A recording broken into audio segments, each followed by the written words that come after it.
سی بابا شہباز کلندر کے دربار میں ایک بیری ہے جس کے 2 پتے کھانے سے بیٹا ملتا ہے. وہاں کھائی، بیٹا ہوا، پھر ہم نے منت مانی تھی، یہ بال ہم نے بابا جی کے نام پہ چھوڑے ہیں. یہاں اللہ کی عبادت کرتے ہوئے اگر بال کٹوائے جاتے ہیں تو درگاہوں پر سارے سر کے بال کٹوا کے 1 لٹر بابے کے نام پہ چھوڑی جاتی ہے. انا للہ و انا الیہ راجعون. بیت اللہ پر غلاف چڑھایا جاتا ہے. اسی طرح درگاہوں پر، درباروں پر، لال شہباز کلندر کے دربار پر بھی ریشمی چادریں ہیں. یہاں بیت اللہ کا غلاف چڑھانے والے اللہ کا ذکر کرتے ہوئے آتے ہیں، اور وہاں دربار پہ چادر چڑھ رہی تو ڈھول پیٹتے ہوئے ناچتے ہوئے آتے ہیں. لا حول ولا قوت الا باللہ. اور یہ سارے کام کر کے پھر بھی مسلمان ہونے کے دعوے دار. صحیح بخاری میں ہے، رسول اللہ صلی اللہ علیہ وسلم نے فرمایا اللہ رحم فرمائے ان میں اسماعیل پر، اگر وہ زمزم کو یوں ہی چھوڑ دیتی یا زمزم سے چلو بھر پانی نہ بھرتی تو یہ ایک چشمہ بہتا جاتا. حاجیوں کے لیے اللہ کی رحمت. یہ زمزم کا پانی ہے یا نہیں، اس کے بارے میں میرے آقا نے کہا تھا نہ ہو زمزم لینا شروع کرنا. زمزم پیتے ہوئے جو مانگو گے اشوالا تمہیں عطا کر دے گا.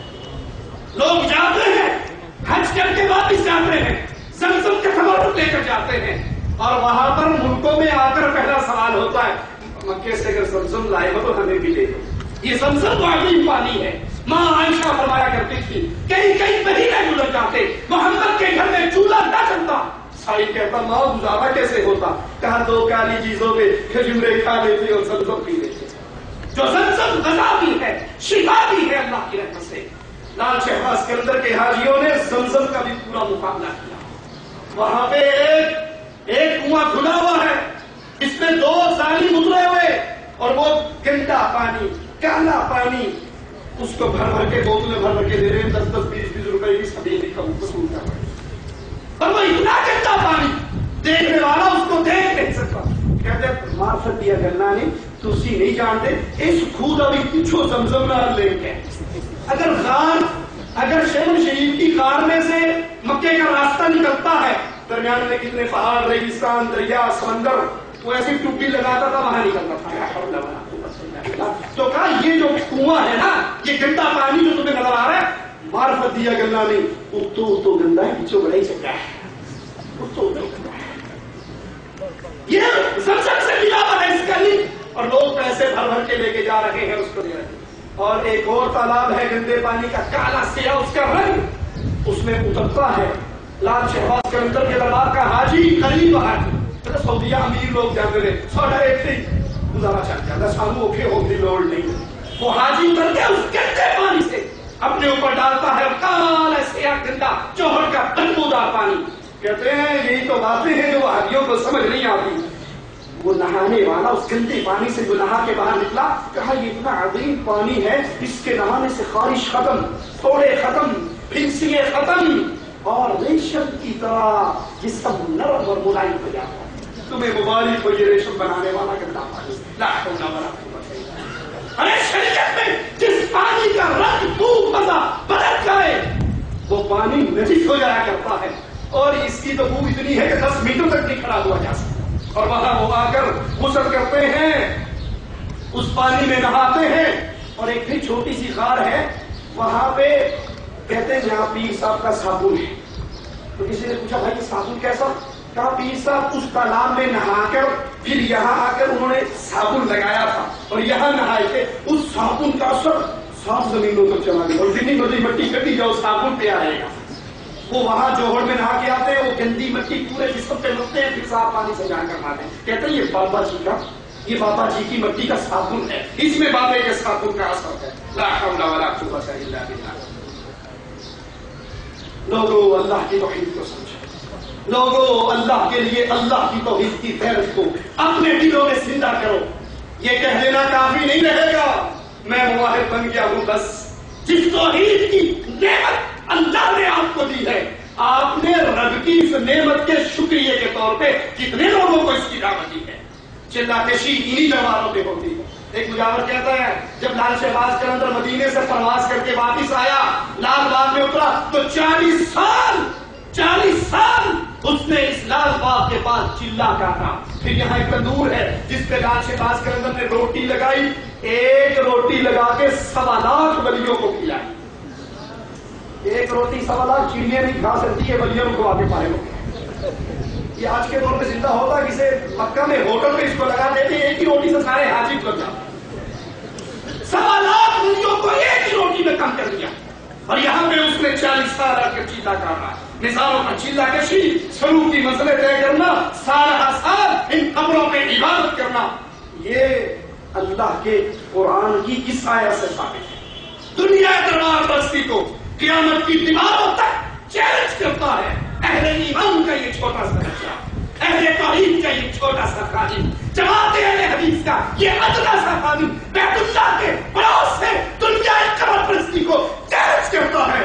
ارے بتاؤ، محمد کے کسی صحابی نے نبی کی قبر پہ چیلا کاٹا؟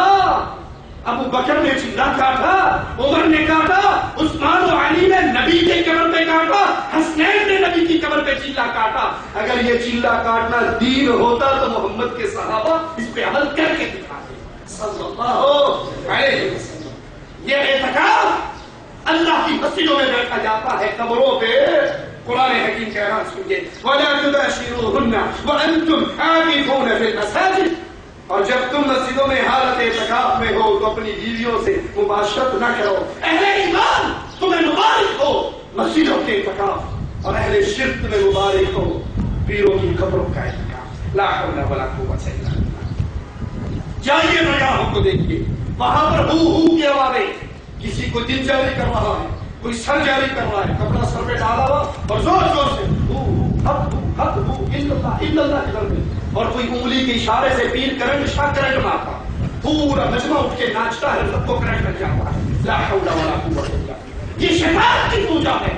یہ سر مارنا کوئی سانس سے ذکر کرتا ہے. یہ کیا ہے؟ آپ کہاں سمجھتے ہیں معرفت کی بات یہ ہے؟ لا الہ، یہ کیا الا اللہ. ارے کبھی نبی نے مانی، ابو بکر و عمر کو سکھائی، عثمان و علی نے کی. اگر یہ اللہ کے رسول نے نہیں کی، اللہ کی قسم، میڈ ان انڈیا اور میڈ ان پاکستان مسئلہ دین وہی ہے جو محمد رسول اللہ صلی اللہ علیہ وسلم بتا کر گئے. آپ کے صحابہ اس پہ عمل کر کے گئے. دربار کے پجاریوں نے کہیں تو غاریں بنائی نہیں ہے مکہ جانے کی، اور پاک پتن شریف وہاں کے پجاریوں نے ڈائریکٹ جنت میں جانے کے لیے بہشتی دروازہ بنایا ہے. سنا ہے چرچل موان مدینہ جس سے کوٹ مٹھن بیت اللہ سوہر دے وچ پیر فرید اور باطن دے وچ اللہ. خدا ہے بابا فرید ہوگا، لیکن وہابیوں معرفت کی آنکھ سے دیکھنا، حقیقت میں وہ اللہ ہوگا. وہ تمہارا ہی اللہ ہوگا، ہمارا نہیں. ہمارا اللہ الرحمن علی العرش استوى، رحمان اپنے عرش پر مستوی. دروازے بنے ہوئے، یہ بہشتی دروازے ہیں. ارے جنت کا دروازہ محمد رسول اللہ صلی اللہ علیہ وسلم. نبی فرماتے ہیں جب تک میں جنت میں داخل نہیں ہوں گا کوئی اور جنت میں داخل نہیں ہو سکتا. جب تک میری امت داخل نہیں ہوگی کسی اور نبی کی امت داخل. اور جب جنت میں داخل ہوں گے تو فرشتوں کی طرف سے کیا آوازیں آئیں گی؟ سلام علیکم، اہل جنت تم پہ سلام کی. نبی دروازہ کھلا رہے ہیں جنت کا، جس جنت میں اہل توحید میں جانا ہے. اللہ تجھے تیرے پیارے اسماء و صفات کا واسطہ ہے، رب سب کو ہمارے نبی کے ساتھ جنت الفردوس اللہ. یہ جنت اہل توحید کی جس کو نبی کھلوائیں گے، جس پہ داخل ہونے والوں پر فرشتے سلام کریں گے. اور پاک پٹن کی جنت تمہیں مبارک جس کو کمشنر کھلواتا ہے. اس کے دروازے کی چابی کون گھماتا ہے؟ کمشنر گھماتا ہے. اور پولیس کی پوری نفری رہتی ہے جو لائن بناتی ہے. اور جب دروازہ کھل جاتا ہے جو لائن توڑتا ہے پولیس والے ڈنڈے مارتے سیدھا وہ لائن توڑنے سیدھے. اور سن 2001 میں پاک پٹن شریف کا مجاہد، اس کی تنخواہ تھوڑی تھی. انہوں نے کہا میرا اوور ٹائم نہیں لگتا، میں چابی نہیں، میرا اوور ٹائم لگاؤ، میری تنخواہ بڑھاؤ. اتنے سال سے خادم میں تنخواہ نہیں بڑھ رہی. اس نے چابی روک لی. سن 2001 کے تک پاک پٹن کے مجاور جنت میں داخل ہونے کی کوشش کرنے والے 60 افراد دودھ ہلاک ہو گئے اور سینکڑوں زخمی ہو گئے. رب کی جنت میں داخل ہوتے ہوئے کسی کو موت، کسی کو ڈنڈے نہیں پڑیں گے. وہاں کھانے دار اور کمشنر دروازہ نہیں کھلوائے گا، وہاں امام الانبیاء محمد رسول اللہ صلی اللہ علیہ وسلم. اسی طرح قبروں پہ نمازیں پڑھی جا رہی ہیں، قبروں کی طرف منہ کر کے قیام کیا جا رہا ہے، اور صحیح مسلم میں ہے اللہ کے رسول